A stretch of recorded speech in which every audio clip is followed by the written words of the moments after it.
internet. L'autre jour, je me baladais sur le web et je suis tombé sur ça. Qu'est-ce qui gravite autour de la Terre? La Lune, le Soleil, Mars, Vénus. Bon, je vais vous passer le long moment de solitude de ce pauvre mec qui est en train de se taper la honte devant des millions de téléspectateurs. Dixit, ce mec qui va se taper la honte en postant sa première vidéo sur internet. Bon, et pour ceux qui savent pas, c'est la Lune. Après, je suis pas là pour me moquer, hein. Ça peut arriver à tout le monde de se planter sur une question aussi basique. Ah, attendez, je sais ce que vous allez vous dire. Bon, je veux bien qu'en tant que non-initié, on prenne un petit peu de temps pour réfléchir à la question, mais quand même, la réponse va de soi. Ouais, tu dis ça parce que tu maîtrises le sujet. Ah non, je maîtrise pas mon sujet. Par contre, je me suis pas mal renseigné en effet. Ah, regarde chérie, encore un de ces blaireaux qui se prend pour un intello. C'est maintenant qu'il faut voter, merci.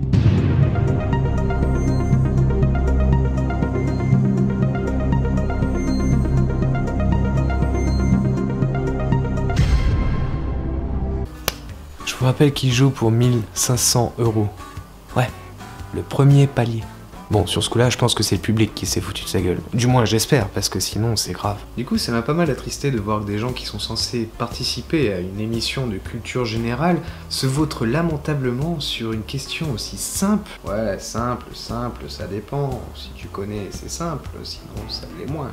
Ouais, c'est justement pour ça que je me suis dit qu'il fallait peut-être que... Je suis censé dire quoi à ce moment-là? Les vidéos du con! Bah que justement, ça serait cool d'en savoir un peu plus sur le sujet. Alors vas-y, Shana, balance sa sauce.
Bon, vous l'aurez peut-être compris, mais mon dada à moi, c'est l'espace. Et franchement, après ce qu'on vient de voir, je vous ferai bien un petit cours de rattrapage quand même.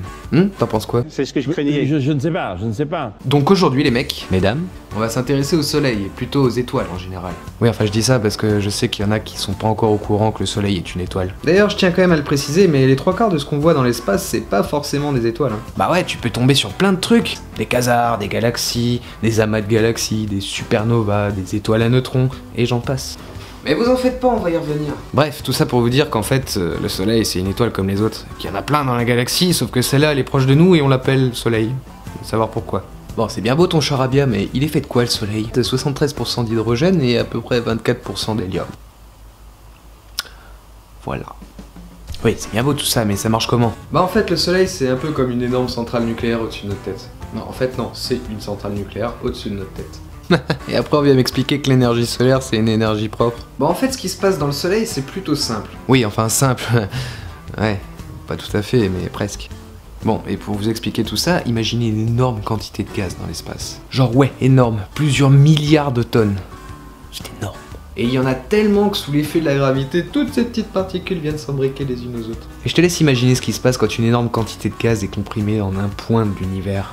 Et bah, comme tous les gaz, plus on les comprime, et j'entends par là que leur densité augmente, plus ça chauffe. Et du coup, tu sais ce qui se passe quand on joue avec des millions de degrés à côté d'une grosse poche d'hydrogène?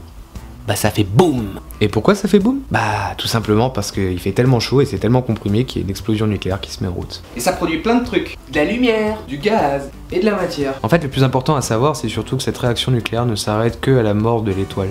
En fait, tant qu'il a à bouffer, il s'arrête pas. D'ailleurs, maintenant qu'on a vu de quel bois se chauffe le soleil, vous avez une idée de ce qu'il bouffe par seconde? 627 millions de tonnes par seconde. Ouais. Et je suis prêt à parier que tu penses que le soleil c'est une grosse étoile. C'est beau l'innocence. Bah pas vraiment en fait. Le soleil c'est vraiment une toute petite étoile, hein. Mais genre, vraiment petite, hein. Et à ce sujet d'ailleurs, vous savez comment on appelle une étoile comme le soleil? On appelle ça une naine jaune. Oui, monsieur, notre soleil est un nain. Bah ouais, regardez. Moi qu'on puisse dire, c'est qu'on n'est pas très gros. Hein. Et vous savez qu'il y a plusieurs couleurs d'étoiles? Ouais. Bah si vous étiez pas au courant, c'est fait. Mais savez-vous vraiment pourquoi elles ont une couleur différente? Bah en fait, la réponse est pas très compliquée. Regardez la flamme d'un briquet par exemple. Et d'après vous, l'endroit le plus chaud, c'est le bleu ou le jaune? Bah attention, hein, pas de 50-50. Hein. Mais en fait, la couleur d'une étoile, ça vient de son carburant, de sa taille et de la chaleur qu'elle dégage. Ouais, par exemple, notre soleil, il est jaune parce qu'il est pas très gros, il brûle pas énormément. Par contre, un gros soleil sera plutôt bleu, voire même rouge. Ah, soyez pas jaloux, c'est pas la taille qui compte. Ouais, t'as qu'à dire ça à ton ex, ça va la faire rire. Ouais, parce qu'en réalité, plus elles sont grosses, plus elles bouffent. Et plus elles bouffent, et moins elles ont de bouffe. Ça va, t'es pas trop perdu là? Alors s'il y a vraiment un truc qui met une étoile en boule... Oh, une étoile en boule. Bah ok, c'est bon, ça va, je me casse. Putain, t'es pas commode toi. Ouais. Bon, je disais quoi? Ah oui. Et s'il y a vraiment un truc qu'elle aime pas l'étoile, c'est d'avoir son frigo vide. Ah ça, elle kiffe pas du tout. Ouais, d'une manière générale, je vous conseille vraiment pas de rester à côté d'une étoile qui a la dalle. Non, ça c'est un mauvais plan. Parce qu'à ce moment-là, elles ont plutôt tendance à gonfler énormément. Et quand elles font la taille de Monsieur Crozet dans les Monty Python... c'est pas beau à voir. Ah ouais, une fois qu'elle a tout bouffé, la pression commence à baisser. Et du coup, son enveloppe commence à se dilater. Et autant trop de pression avec beaucoup de gaz, ça fait boum. Autant pas assez de pression avec une réaction nucléaire cosmique. Comment vous dire? Ça fait boum. Et on appelle ça une nova. Ou plutôt une supernova. Ou même une hypernova. En fait, ça dépend de la taille du soleil. Merci d'avoir regardé cette vidéo jusqu'au bout. Voilà, c'est la première de ma chaîne, et peut-être même la première d'une longue lignée si ça vous intéresse. Voilà, si vous avez quelque chose à redire, n'hésitez pas, la section commentaires en dessous est là pour ça, que ce soit au niveau de la technicité, au niveau de ce que je dis, au niveau de ma diction, de même la manière dont j'aborde les choses, si vous comprenez pas ou quoi que ce soit, il n'y a aucun problème, dites-le moi, je suis ouvert à toute critique. Voilà, et bah écoutez, laissez un pouce rouge si ça vous a pas plu, un pouce bleu si ça vous a plu, partagez si vraiment vous avez kiffé. Et surtout, un truc très important, prenez le temps de regarder la mise qu'il y a là-haut. Et gardez la tête dans les étoiles. Ciao!